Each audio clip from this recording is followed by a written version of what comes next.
नमस्कार दोस्तों, मेरा नाम है विशाल और आप सबका स्वागत है स्टॉक बॉक्स के stock market business and financial updates में। सिर्फ 10 से 15 मिनट में मैं दुनिया भर के सारे इंपॉर्टेंट न्यूज़ को यहाँ पे कवर कर दूंगा। स्पेसिफिकली वो न्यूज़ जो आपको फाइनेंशियली इंपैक्ट कर रहे हैं, तो बिजनेस, इकोनॉमिक्स, फाइनेंस, ऐसी कोई भी चीज़ अगर आपके सैलरी ग्रोथ, बिजनेस ग्रोथ, आपके इनकम, खर्चे, किसी भी या वैल्यू ऑफ इन्वेस्टमेंट्स को स्पेसिफिकली अगर बदल रहे हैं तो यहाँ पे वो कवर होंगे, उनको एनालाइज किया जाएगा एंड आप एक समरी देख सकते हैं उनकी। शुरुआत करूंगा सबसे पहले आर्टिकल से। उससे पहले आप इस चैनल को सब्सक्राइब कर लीजिए, वीडियो को भी लाइक कर लीजिए अगर आप रोज देखना चाहते हैं ऐसे वीडियोस अपने फीड में और अगर आप लाना चाहते हैं तो। सबसे पहला वीडियो है let's not fight rupee depreciation. अभी मैंने 2 दिन पहले एक वीडियो बनाया था, सेम ऐसे ही समरी थी रुपी के ऊपर। रुपया 90 टच करने वाला है दिसंबर तक एंड रिकवरी आएगी 88 तक, वापस रिकवर भी होगा, वो होगा मार्च तक, ऐसा अनुमान है एक्सपर्ट्स का। इस काफी सारे व्यूज भी हैं उस पर, तो आप जरूर उसको पहले एक बार देखिए पूरे वीडियो को, उसके बाद फिर इस वीडियो पे आइए, क्योंकि रुपी वाले कॉन्सेप्ट्स आपके बिल्कुल अच्छे से क्लियर हो जाएंगे यहाँ पे। अब कई सारे लोग बोल रहे हैं कि रुपया यार गिर रहा है तो ये तो बिल्कुल खराब है, इकोनॉमी के लिए बिल्कुल अच्छा नहीं है। अब ये राइटर है यहाँ पे, जेपी मॉर्गन में ये काम करते हैं एंड इन्होंने कुछ क्लैरिफिकेशन दिए यहाँ पे कि हमें रुपए के डेप्रिसिएशन से लड़ना नहीं चाहिए। मतलब अगर रुपया गिर रहा है तो ये इकोनॉमी के लिए अच्छा है, क्यों है। इन्होंने 4 पॉइंट दिए, मैं चारों डिस्कस करूंगा और आपके रुपये के कॉन्सेप्ट्स को क्लियर कर दूंगा आज। तो सबसे पहले इन्होंने फंडामेंटल्स पे बात की है कि रुपए का गिरना एक्चुअली इकोनॉमी के लिए अच्छा है, क्योंकि हमारी इकोनॉमी के लिए शॉक अब्सॉर्ब कर रहा है। इसका मतलब क्या है? ठीक है, यहाँ पे बहुत सिंपल चीजें इन्होंने बोली है। ठीक है, हमारा जो करंट अकाउंट डेफिसिट है, ठीक है, वो यहाँ पे कहीं ना कहीं फेवरेबल नहीं है। स्पेसिफिकली अगर आप देखोगे तो यहाँ पे डबल होने वाला है, from 23 billion to about 55 billion dollars. तो इनका ये कहना है कि जो रुपया डेप्रिशिएट होगा तो ये थोड़ा बेटर हो सकता है। क्यों? क्योंकि एक्सपोर्ट्स पे फायदा, मतलब एक्सपोर्ट्स ज्यादा होंगे। मतलब आप अमेरिकन आदमी होकर और आप ऐसा सोचो, $1 अगर 20% ज्यादा गुड्स खरीद पा रहा है पहले से, $1 में 20% ज्यादा इंडियन गुड्स आ रहे हैं, क्योंकि इंडियन रुपी 20% गिर गया, तो आप कहीं ना कहीं इंडिया से गुड्स खरीदना ज्यादा शुरू कर दोगे एज कंपेयर टू दूसरी कंट्री। तो हमारे जो सामान हम बाहर बेच रहे हैं वो और ज्यादा सस्ते हो जाते हैं, कंपेरेटिव हो जाते हैं अगर रुपया गिर जाए, रुपए की वैल्यू कम हो जाए और डॉलर की वैल्यू बढ़ जाए तो ज्यादा सामान बिकता है, एक्सपोर्ट्स बढ़ सकता है, इससे करंट अकाउंट डेफिसिट जो है वो थोड़ा कम हो सकता है, ये इनका मानना है। लेकिन मेरा पॉइंट इसमें यह भी है कि कहीं ना कहीं इंडिया एक्सपोर्ट कम करता है एंड इंपोर्ट ज्यादा करता है, तो इंपोर्टर्स को ज्यादा नुकसान हो जाएगा इससे एंड एक्सपोर्टर्स को इमीडिएटली तो कोई फायदा नहीं होने वाला। तो ये है हमारा करंट अकाउंट डेफिसिट, जिसका चार्ट भी इन्होंने डाला है कि देखो किस तरीके से नीचे से ये लगातार अब ऊपर जा रहा है। दूसरा इन्होंने जो पॉइंट बोला है वो है helping offset tariff induced competitiveness pressure. अब इंडिया पे ओवरऑल जो टैरिफ है वो करीब 35-40% का लगा हुआ है इस वक्त, आई थिंक 35% तक का है एंड बाकी जो कंट्रीज हैं उनके ऊपर एवरेज टैरिफ करीब 15 से 16% का है, जो हमारी पड़ोस हैं और जो हमसे कंपीट करती हैं। अब दिक्कत क्या है कि ऑलरेडी उनके ऊपर कम टैरिफ है, तो उनके जो गुड्स हैं, जो कपड़े हैं या जो भी मेडिसिन, जो भी चीजें एक्सपोर्ट कर रही हैं यूएस को, वो सस्ती हो गई हैं, राइट। तो अगर हम रुपए को थोड़ा डेप्रिशिएट कर देंगे, डॉलर के अगेंस्ट थोड़ा और कमजोर कर देंगे, तो हमारे गुड्स सस्ते होंगे, जैसा हमने अभी फर्स्ट पॉइंट में देखा। तो इससे क्या होगा, थोड़ा कंपेटिटिवनेस बढ़ जाएगी हमारे गुड्स की, एटलीस्ट थोड़ी बहुत राहत मिलेगी जो हमारे एक्सपोर्टर्स हैं उन्हें। तो ये एक पॉइंट उन्होंने बोला है कि ये कहीं ना कहीं हमारी मदद कर सकता है। तो एक्सचेंज रेट से हमारे गुड्स क्या हो जाएंगे और सस्ते हो जाएंगे इंटरनेशनल मार्केट्स में और कंपेटिटिव भी हो जाएंगे। तो ऑलरेडी हम लोग क्योंकि परेशान हैं टैरिफ से, तो एटलीस्ट इससे थोड़ा फायदा मिलेगा। फिर इन्होंने बोला है increasing domestic competitiveness vis-a-vis Chinese imports. अब इन्होंने कहा है कि चाइना से भी हमें बहुत खतरा है, क्योंकि चाइनीज इंपोर्ट्स हमारे देश में बढ़ रहे हैं। तो चाइना के पास एक्सेस कैपेसिटी है, बहुत बड़ी कैपेसिटी है, और प्रॉब्लम यह है कि चाइना जो प्रोड्यूस कर रहा है वो चाइना में नहीं बेच पा रहा है, उसे बाहर बेचना होगा दूसरे लोगों को मतलब इंडियन लोगों को भी बेचेगा। तो इंडिया में वो क्या करेगा, अपने गुड्स को लाके डंप कर देगा। क्यों? क्योंकि यूएस में बहुत सारे गुड्स नहीं जा पा रहे हैं, तो रेस्ट ऑफ द वर्ल्ड में उसके गुड्स ज्यादा आ रहे हैं। तो ऑलरेडी इंडिया इंपोर्ट करता है चाइना और हांगकांग से, और काफी बड़ा, मतलब मैं कहूंगा यहाँ पे डेफिसिट है। हमारा जो डेफिसिट है वो $58 बिलियन हुआ करता था पैंडेमिक से पहले, और अब बढ़ करके अगर आप देखोगे तो $114 बिलियन हो चुका है। तो यहाँ पे कहीं ना कहीं ऑलमोस्ट डबल तो ये हो ही चुका है। ठीक है, तो कोविड के बाद से we have seen a big increment यहाँ पे।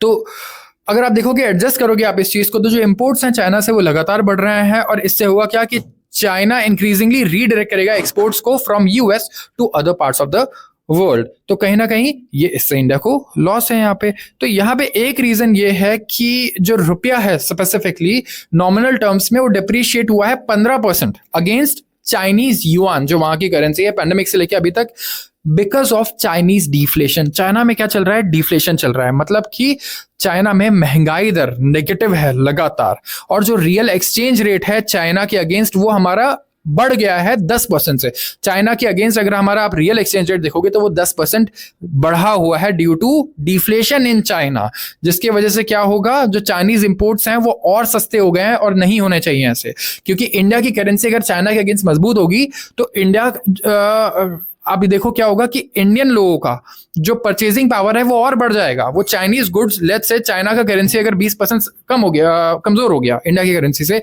तो हम 20% ज्यादा सामान खरीद पाएंगे सेम अमाउंट से। तो हम इंडिया के सप्लायर्स और मैन्युफैक्चरर्स को स्किप करके चाइना से ही चीजें इंपोर्ट करना शुरू कर देंगे, जो इंडियन बिजनेसेस भी हैं। तो ये भी नहीं होना चाहिए, इतना ज्यादा कंपेटिटिव हो जाएगा मार्केट की फिर हमारा सामान बिकना बंद हो जाएगा। तो कहीं ना कहीं जो चाइनीज डिफ्लेशन था ये इसका बहुत बड़ा रीजन था। तो हमें कहीं ना कहीं हमारे करेंसी को थोड़ा कमजोर होने देना चाहिए, तो ये एडवांटेज भी मिलेगा कि सिर्फ एक्सपोर्ट नहीं, इंडिया में भी हम पहले से ज्यादा सामान बेच पाएंगे। और फिर यहां बात हो रही है इंडिया के रियल इफेक्टिव एक्सचेंज रेट की। तो काफी सारे लोगों को मैंने पहले बताया था कि इंडिया का रियल इफेक्टिव एक्सचेंज रेट क्या होता है, कैसे होता है, तो इसको भी हम एक बार समझ लेंगे यहाँ पे।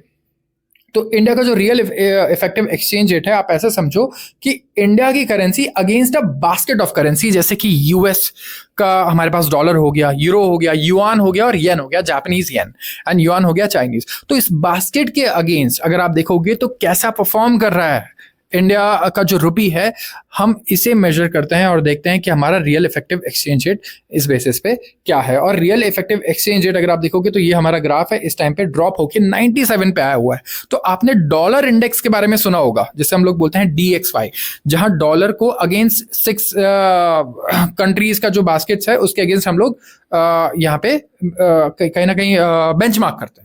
यस, तो बेंचमार्किंग एक वर्ड है। तो वैसे ही इंडियन रुपी को भी बेंचमार्क किया जाता है। तो आप देख सकते हो कि हमारा जो रियल इफेक्टिव एक्सचेंज रेट है, बेसिकली रुपी इंडेक्स से आप समझ लो, ये इस टाइम पे नीचे आ रखा है।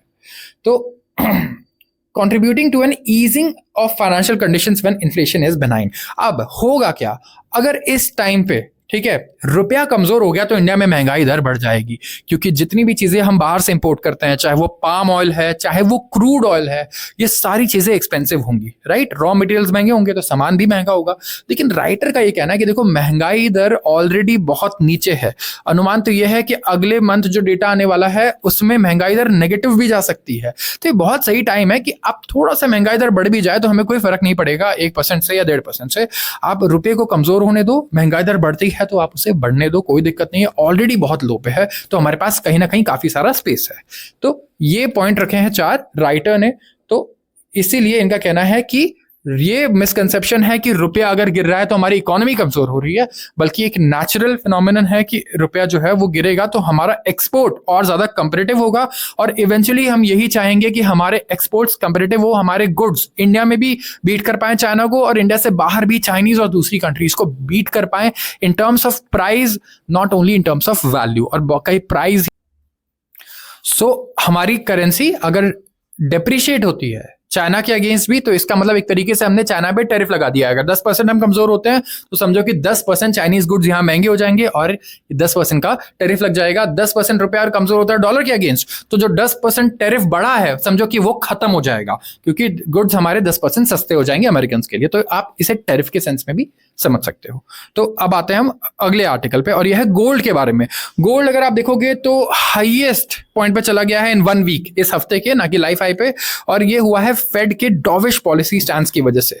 गोल्ड अभी अगर आप देखोगे ट्यूसडे को ये हाईएस्ट गया है in more than a week. And overall जो कमेंट्स आए हैं फेडरल रिजर्व के पॉलिसी मेकर से, यूएस में जो सेंट्रल बैंक है इसे हम फेडरल रिजर्व कहते हैं, इन्होंने डॉविश स्टेटमेंट्स दिए हैं। तो यहाँ पे कहीं ना कहीं इसका मतलब क्या है, डॉविश होने का मतलब कि आगे ब्याज दर घटाए जा सकते हैं, लोन के दर घट सकते हैं, इंटरेस्ट रेट घट सकता है। इसकी वजह से स्पॉट प्राइस अगर आप देखोगे गोल्ड का तो वो कहीं ना कहीं ऊपर गया, अच्छी रिकवरी आई, एंड हमें दुनिया भर में तेजी देखने को मिली है। तो गोल्ड प्राइसेस अगर आप देखोगे तो ये गए हैं 3500 टू 1,28,900 पर 10 grams in national capital on Tuesday.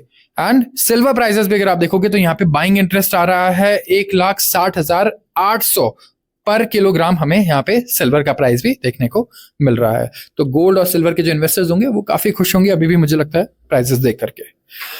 Alphabets AI momentum likely deal with Meta could jolt Nvidia. अब अल्फाबेट ने, गूगल ने यहाँ पे मैं कहूंगा तहलका मचा दिया है एआई इंडस्ट्री में। अब इन्होंने क्या किया है, ये डील साइन कर सकते हैं मेटा के साथ, इवन एंटरपिक के साथ या दूसरी एआई कंपनीज के साथ, और इससे एनविडिया को नुकसान पहुंच सकता है। तो अल्फाबेट मतलब गूगल के शेयर्स में बहुत तेजी देखने को मिल रही है, एंड ये कहीं ना कहीं सबसे ज्यादा परेशान कर रहा है दुनिया की मोस्ट वैल्यूएबल कंपनी को, जो है एनविडिया। एंड जो इनका बेस्ट सेलिंग एआई एक्सेलरेटर है, ये इसको चैलेंज करने की कोशिश कर रहा है। तो यहाँ पे इन्वेस्टर्स कहीं ना कहीं रीअसेस कर रहे हैं टेक्नोलॉजी के लैंडस्केप को और पोटेंशियल चेंजेस जो स्टॉक मार्केट लीडरशिप में आए हैं उसे भी। और अल्फाबेट का जो नया जेमिनी आर्टिफिशियल इंटेलिजेंस मॉडल आया है और जो डिमांड है एआई चिप्स की, कहीं ना कहीं इसके शेयर्स को और ऊपर लेके जा रहा है। तो गूगल के शेयर्स हमें ऊपर जाते हुए नजर आया, एनवीडिया करीब 4% या 5% यहाँ पे नीचे जाता हुआ नजर आया।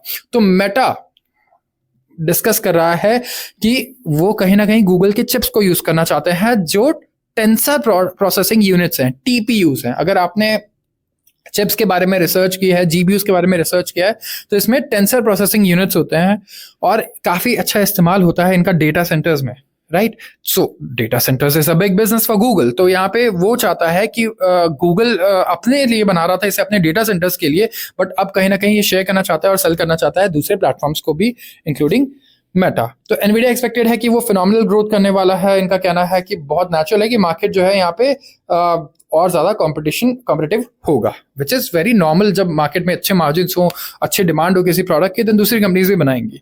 तो यहाँ पे टीपीयूज एक ऑल्टरनेटिव बन सकते हैं एनवीडिया के चिप्स के अगेंस्ट, और जो गोल्ड स्टैंडर्ड है वो अभी भी एनवीडिया ही, of course for big tech firms और startups from Meta to OpenAI, जिन्हें कंप्यूटिंग पावर चाहिए डेवलप करने के लिए और रन करने के लिए एआई मॉडल्स। तो एनवीडिया स्लिप हुआ 5%, और जो शेयर्स है smaller rival Advanced Micro Devices Incorporation, जो चिप्स एआई चिप्स बनाता है, वो भी करीब 8% नीचे था।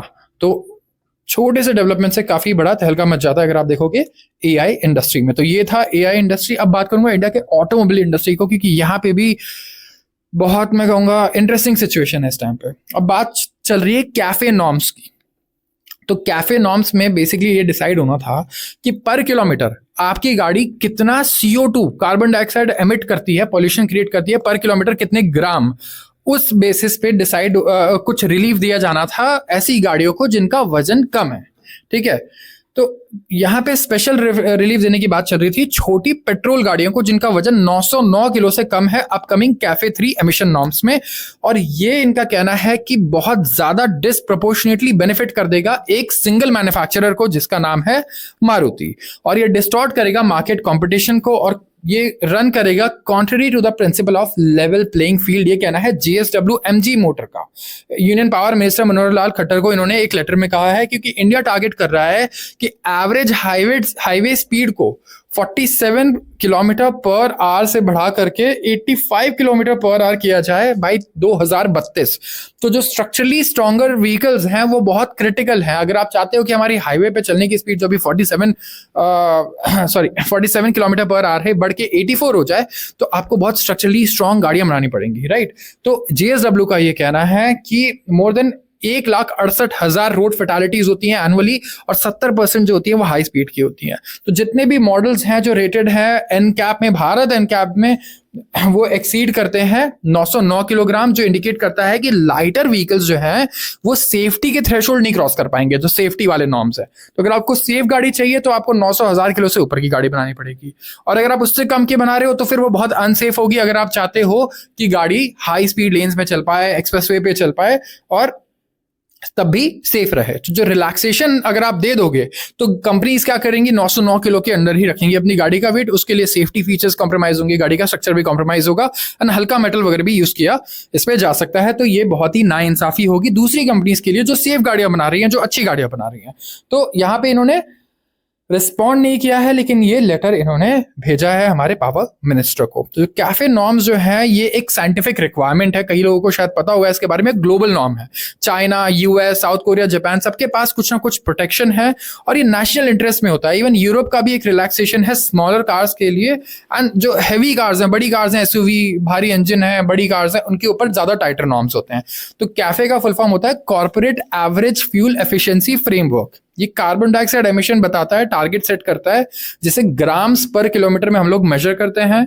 हर एक कार मेकर की जो फ्लीट है उसे वो अचीव करना है, और जो कंपनीज नहीं कर पाती अचीव, जैसे ज्यादा पॉल्यूशन कर देती हैं पर किलोमीटर उनकी फ्लीट, तो उनमें पेनल्टीज लगती हैं ब्यूरो ऑफ एनर्जी एफिशिएंसी से, जो मिनिस्ट्री ऑफ पावर के अंदर आता है। तो बीई ने पब्लिश किया था अपना पहला ड्राफ्ट कैफे 3 नॉर्म्स का जून 2024 में, जो कवर करेगा 2028 फाइनेंशियल ईयर से 2032 फाइनेंशियल ईयर तक का टाइम। एंड यहाँ पे कहीं ना कहीं कंसल्टेशंस वगैरह भी डिटेल काफी ली गई हैं, और जिसके बाद अब सेवरल चेंजेस इसमें किए जा रहे हैं। तो आज के लिए बस इतना ही। अगर वीडियो आपको पसंद आई है तो आप जरूर इसे लाइक करें एंड चैनल को भी सब्सक्राइब करें। Thank you.